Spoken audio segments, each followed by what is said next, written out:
hours of the curfew would be relaxed, and it's now from 11 p.m. to 4 a.m. in the morning. Over the period as well, we have had considerable success, particularly in the area of firearms retrieval, which I would ask the Commissioner of Police to elaborate on later. Similarly, I want to advise the general public that those in possession of permits that were issued for the duration of the state of emergency, they would be still valid up during the 3-month period. I would like again to reiterate our hotlines. They are 800-0069 and 800-0070. And as well, we have an information desk, and that number is 625-3168. 625-3168.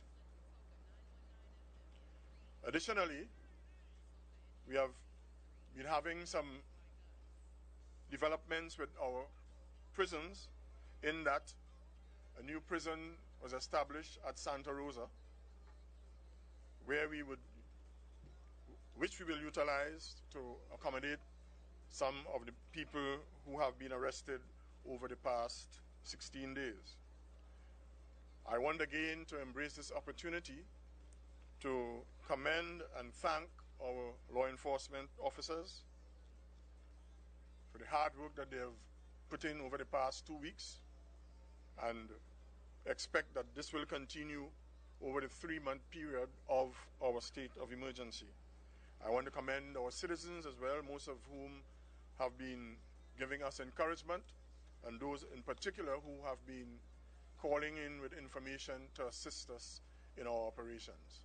I now ask the Commissioner of Police to elaborate on his area.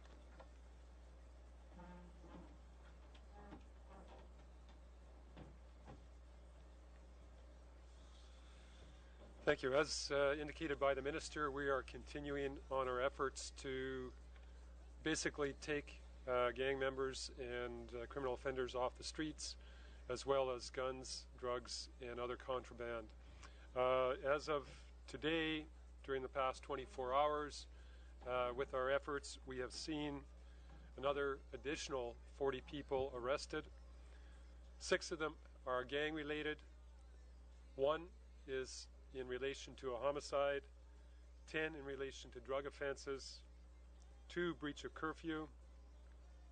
There were 9 serious offenses, 3 people arrested on outstanding warrants, which brings our total number of arrested individuals up to 1477, and our total of gang-related arrests 432.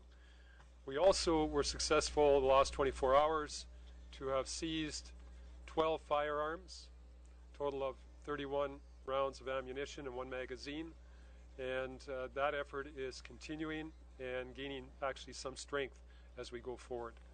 Thank you.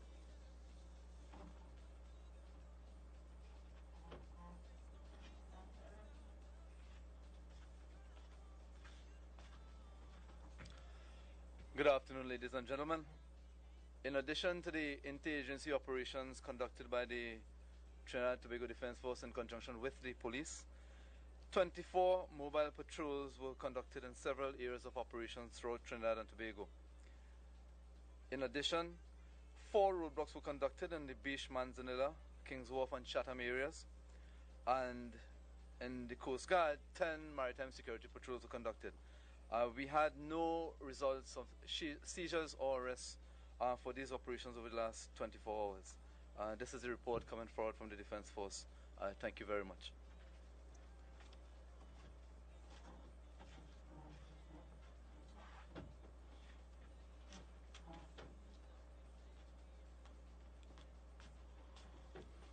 Good afternoon, ladies and gentlemen. I just want to bring a report as far as the prison service is concerned as it relates to this state of emergency. I want to start by saying before the state of emergency, the prison's population was 3,800. or thereabout. Yes, during that time there was overcrowding within our system, and therefore the overcrowding exists. From the state of emergency when it was declared to now, the prison service population is 4,321, which suggests that there was an increase, or there is an increase of 521 persons coming into the system. I want to indicate as well that of the 521 persons, all of them have been charged, and therefore they belong to the penal system, the 521. I know that there will be a concern as far as the overcrowding is concerned, and you would want to know what is happening. I want to state that there is a special unit within the prison system that was designed for high-risk prisoners, and it was only occupied by high-risk prisoners. At the point in time just before the state of emergency, there were 16 high-risk prisoners within that facility. And that facility caters for roughly 350 persons. And it was only occupied by 16 persons. With the coming of the state of emergency, a number of these inmates were moved out, and over 243 of the persons who came to us as a result of the state of emergency were placed in that facility. So that in the true sense, there is no real overcrowding except what existed before the state of emergency as far as the prison service is concerned. Some of the people that we have brought in or we have placed within our system are general people who have been brought in by the police service as a result of charges, other charges, outside of those related to the state of emergency. For example, at the external remand facility, there are people who are with gang affiliations, and they have been placed in there because the system or the unit is developed in such a way that we can separate gang members to avoid challenges, to avoid problems and conflicts and what have you. So in the other facilities, what has happened is that persons who have come generally for charges of probably drug possession and other things like that, they have been placed in some of these facilities. But bearing in mind that we have at that special facility 243, it means therefore there's just a small amount of people that have been placed within the other facilities as a result of this, or since this state of emergency. We, along with the government, are dealing with the existing situation as it relates to the state of emergency. As was indicated by the minister, a facility was designated a prison, and work is going on at this point in time for accommodation of inmates. At this point in time,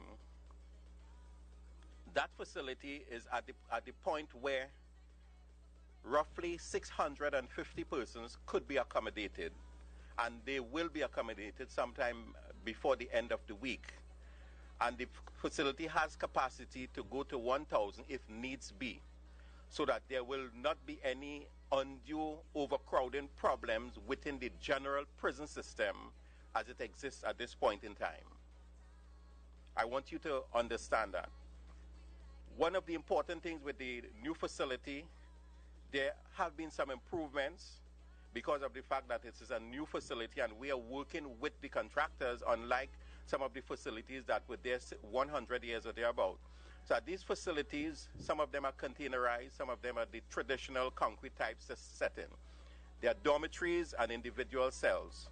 All of these dormitory setting and cells, they are occupied with toilet facilities, bath facilities, and face basin facilities. So that there has been some improvement as far as the general system that exists within the overall prison system. So that is a plus for us, as the case may be. You may want to know as well the situation, because I understand that the association had expressed some concerns as to what has been happening as provision for the inmates and the officers as far as the overcrowding or perceived overcrowding and other things as it relates to the inmates and officers. I can tell you, since the state of emergency, we have received funding from the ministry in excess of $2.something million that we have been using to provide the necessary amenities to ensure that all the inmates who have come into our system and those who are there as well are taken care of in the right way as it relates to standards, Amnesty standard or United Nations standards. For example, we have produced extra facilities like toilet facilities, extra food, the accommodation. We have upgraded the accommodation for these people who have come with us. In the case of the external facilities, double-decker beds and a host of other things that exist. And another thing too, as far as sanitation is concerned, all of these inmates, from the time they come to our system, they normally come sometime 6, 7 o'clock at night because of the processing by the police and the courts. And all of them are given a bath so that they have that to get. They're provided with toiletries, as I said. They're provided with things like towels and what have you to cater for their needs as far as these sanitary conditions are concerned. Things like toilet paper and what have you are provided as well. So that as far as that is concerned, we're taking care of that.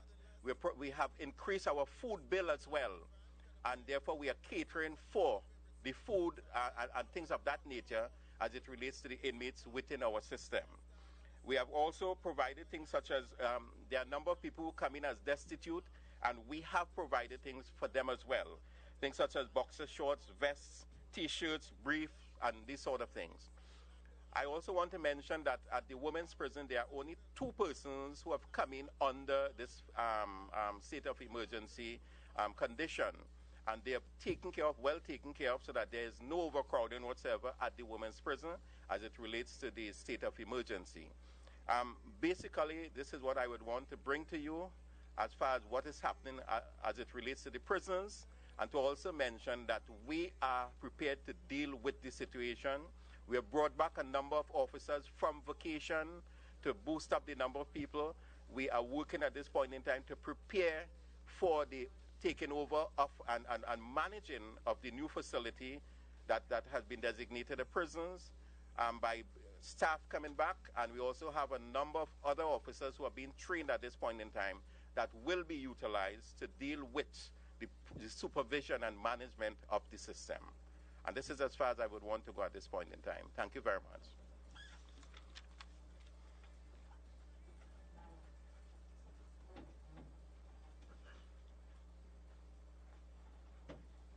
Afternoon, ladies and gentlemen. To report on a couple other issues.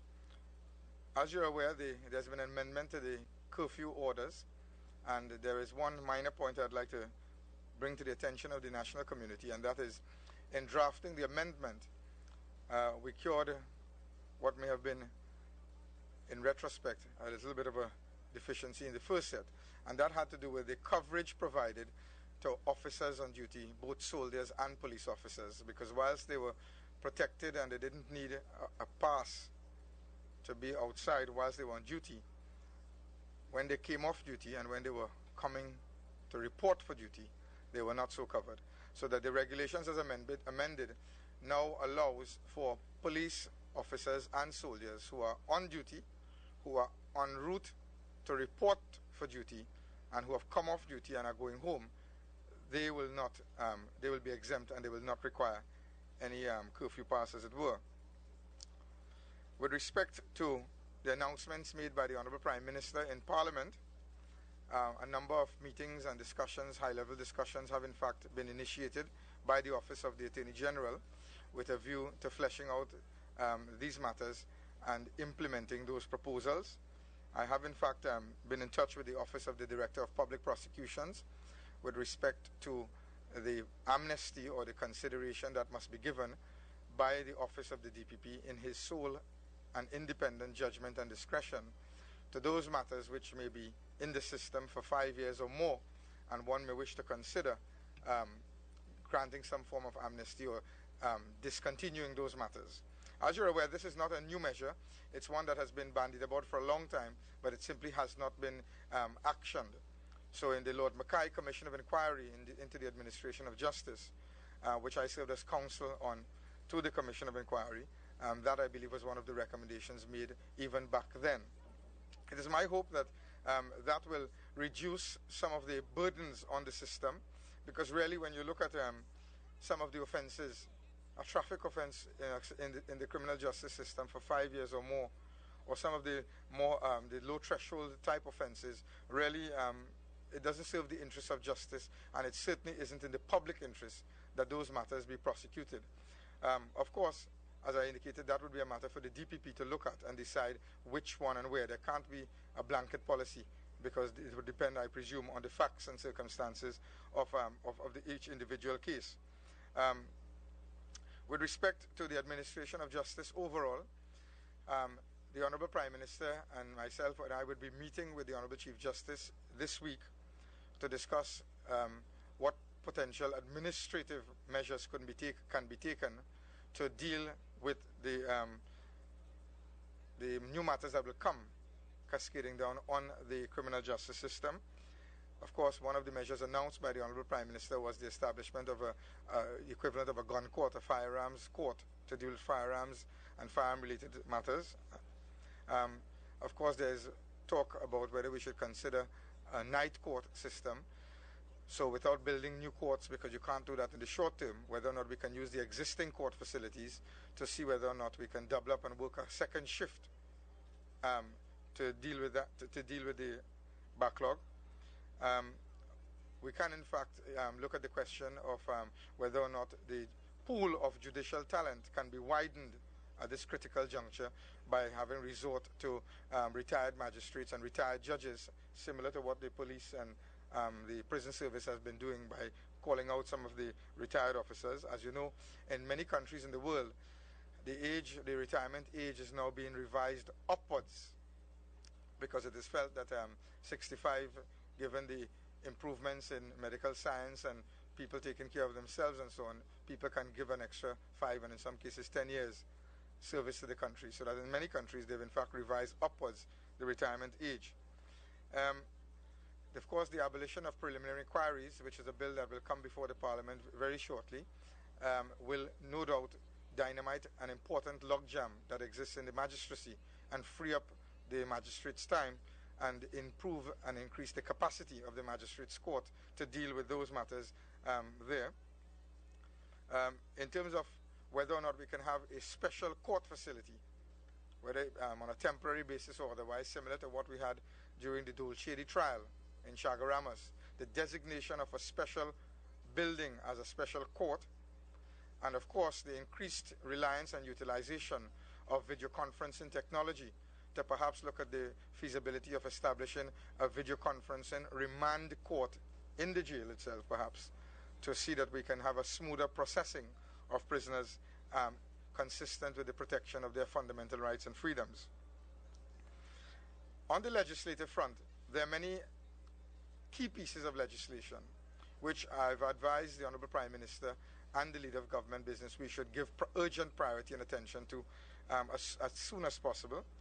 The Prime Minister mentioned some of these in her contribution in Parliament, and of course one of those would be the DNA Act. We need to have a new DNA law in place. The present one has not proven to be satisfactory based on what we face in terms of crime, but we would want to take DNA samples from those persons who have been arrested, and we'd want to ensure we have proper storage of DNA samples so that in the future, if crimes are committed, for example, rapes, kidnappings, murders, that one of the most important and vital tools in crime detection and crime investigation, which is the DNA sample, can in fact be available in a way that is now enhanced and a way that will allow equip the police to deal with the crime.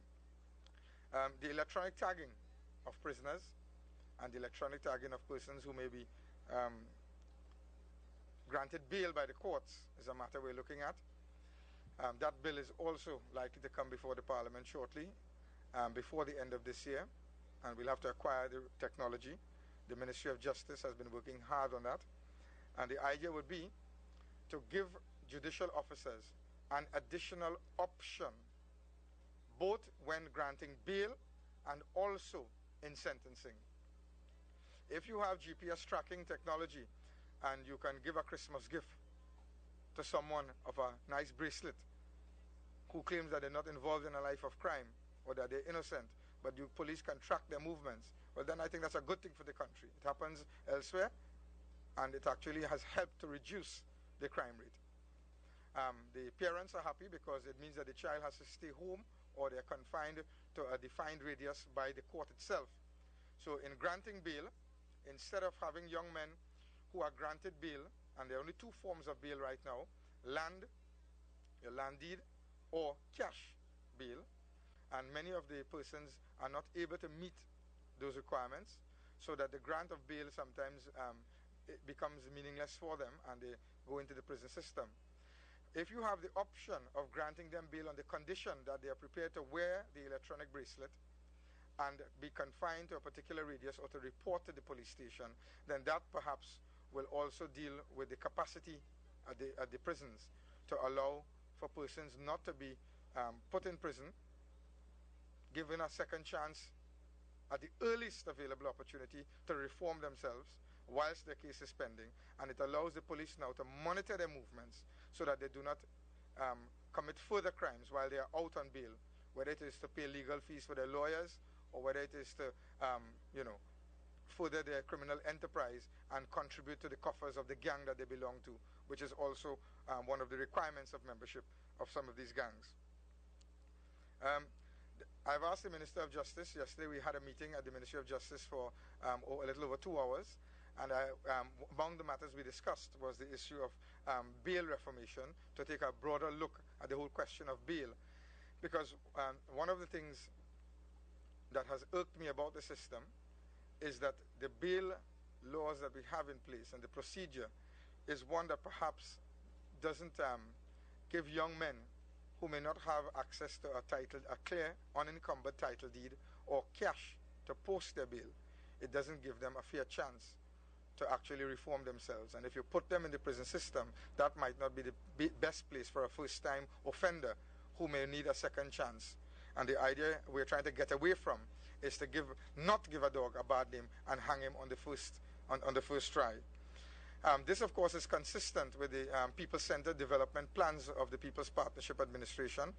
As we have said before, we intend to go into those communities and take back those communities. The first step in taking back those communities was, in fact, to remove the elements that were wreaking havoc and terrifying those communities and holding them to ransom. Now that we've removed those elements from those communities, the idea would be for us to go in there, partner with the churches, the NGOs, and the myriad of social programs that we have to make available a different opportunity, a new hope, so that young men and women in those communities and their parents can realize their true potential and live a different dream. Not one that is based on a criminal lifestyle, but one that may be based on something that is along a different life.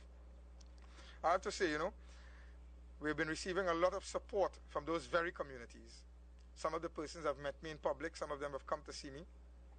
And as one mother put it, she said, Mr. Logan, my hope for my daughter was that she would work in an air-conditioned office, she would work in a bank, or some kind of decent place, and that she would not be in the gang, surrounded by bandits, surrounded by gangsters and pimps, because that is what the community had become, and that is the level to which it had decayed. And she hugged me, and I want to say, the hope that she has for her daughter is the hope that we as a government have for all those children in those communities. We share and identify with the dreams, the hopes, and the aspirations of those mothers and fathers and those who wish to dream a different dream. And we want to give you that chance to realize that dream and tap into your true potential. No parent can ever want for their child to be surrounded by gangsters, bandits, and pimps. No parent will want to see their good-looking girl child be forced by peer pressure or by intimidation and constant harassment into a gang where she's passed from hand to hand. No parent will want that. No parent will want for their young boy to abandon their education, abandon trade school, and be forced into a life of get rich quick and belong to a gang that they cannot escape from or come out of, even when they realize that this is not for me. There are enough people who are crying, and we want to give those young men and women who are crying inside because they realize they may have made a mistake in life. We want to give you a second chance, and that is why we have put in place, now that the first phase, we launched an all-out assault on the first stage, and now we go into the second phase. That second phase is to reach out and join hands and partner with those very communities so that we can allow them to breathe a sigh of relief. They've been waiting to exhale, and now they can exhale, and we want to partner with those communities to rebuild them and to change the social landscape in those very areas. An important constitutional and legal point I wish to make is that the declaration of the state of emergency is for Trinidad and Tobago. Trinidad and Tobago, by law, is not confined to the landmass. It also means that the maritime borders, it extends to the maritime borders of Trinidad and Tobago. So the state of emergency covers also the islands, down the islands, and it covers our maritime waters. I make that point because our Coast Guard have in fact been treating the state of emergency as one that quite correctly and constitutionally and legally extend to those borders, and there has been there's been a damper, a serious damper from the intelligence we have been given in terms of the activities taking place out there. So that I want to remind those who are legitimately in the waters, in our coastal waters, that they are meant to cooperate with the law enforcement agencies on the high seas, and they are meant to cooperate with the Coast Guard because the state of emergency exists including our maritime borders. On the question of the protection of fundamental human rights and freedoms, I want to say that the Human Rights Unit in the Ministry of the Attorney General has in fact been working overtime to ensure that we monitor this aspect of the state of emergency with a view to ensuring that the periodic human rights reports that we must submit to all of the international bodies, that those reports are submitted on time and that they take into account the state of emergency. I am also, as Attorney General, as guardian of the public interest, regularly liaising with the Commissioner of Prisons, the Chief of Defense, and the Commissioner of Police to ensure that any instances of abuse of power or misconduct or any form of any allegation of brutality is treated with in a very serious manner. Thus far, the complaints, given the scale and the magnitude of the operations, have been minuscule, but we do not get complacent about that. We do not take it for granted. We continue to aggressively monitor that situation, and we treat with each and every complaint that citizens make in a very serious manner. I also read the newspapers, I listen to the radio, and every time I read or hear something, I also take up my phone and I make a call to ensure that some inquiry is initiated into that area. So that I want to reassure citizens that the Office of the Attorney General is very committed to the protection, preservation, and defense of your fundamental human rights and freedoms. And to that extent, the law enforcement agencies have the full they've been providing full cooperation and support to that monitoring process to ensure that we act in a manner consistent with both our Constitution and our international human rights obligations. Thank you very much.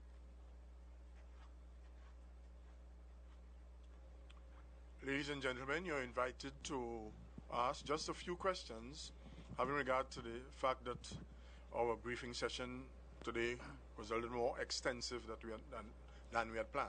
Thank you.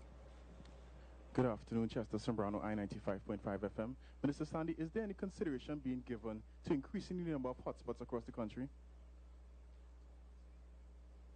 Yes. Can you indicate what possible areas you may be looking at in terms of making them hotspots? We are looking at some other areas from which criminal activity emanates, and you will be advised. Once we decide to go there, you will be advised. If we don't, well, you'll also be advised. There was also a report this morning. The opposition leader said that he was told by government sources that The state of emergency was called to prevent a war between a Colombian gang and a Trinidadian gang, a local gang. Is there any truth to that report, Mr. Sandy? Well, I did not hear the opposition leader. I don't know who told him that. But are you aware of anything of the sort? I'd rather not comment on that at this time. Commissioner Gibbs, could you indicate, out of the total number of persons that so far have been arrested or detained, how many persons have been charged? Do you have that information? I don't have the exact information with me. Certainly, when we're looking at the gang-related charges or the gang-related arrests, those will be all associated charges as we go.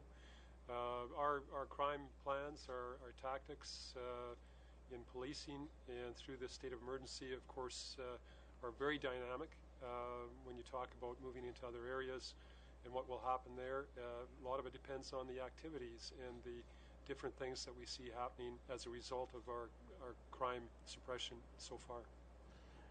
Commissioner Gibbs, every day we see the number raising in the amount of persons being arrested. Can you indicate how many persons so far have been released from custody? There has been some people that have been released. I haven't got that number with me. I just have two quick questions for the Attorney General. First, I think it was Transparency International who called for the publishing of the names of all the people who have been detained. Is there any intention to accede to this request? And secondly, with regards to the maritime borders, how does this affect fishermen who usually go out at nights to do their fishing? Well, as I indicated, the state of emergency since the commencement has extended to our maritime borders, and the Coast Guard and the Defence Force have been actively operating on that basis. And thus far, we've not had a single complaint from a single fisherman. And the reason for that is because the very same mature, responsible, and common sense approach that has been adopted on land with respect to on-land operations has been replicated in the marine side of things. And thus far, that the fishermen have been giving us the required level of cooperation. If you're a legitimate fisherman, you should have no objection to the Coast Guard searching your boat to make sure it's fish you have in the boat and that you're not bringing guns in from Venezuela, or you're not bringing drugs in. And thus far, that has been working. It will continue to be so. The exercises may be intensified based on intelligence received, but for now, it has been working